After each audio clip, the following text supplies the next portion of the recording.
Mga kapuso, mga bangkay sang duwa ka matagas nga leader sang rebelde nga grupo nga napatay sa nagluntad nga engkwentro sa Banwa sang Lambunaw nakuha na sang ila pamilya. Ini ang gintutukan ni John Sala.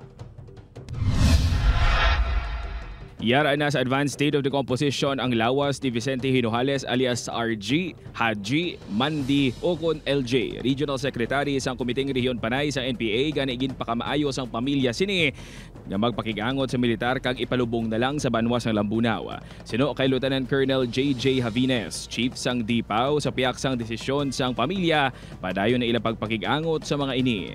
We are coordinating sa mga LGU dito sa Cotabato kung pwede punduhan or pamasahihan wala ang family maka-attend.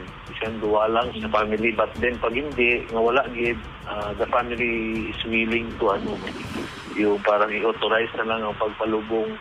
Una nasapon ang bangkay ni Hinojales antes pa man ang engkwentro nga nagluntad sa Barangay Kabatangan, Lambunaw.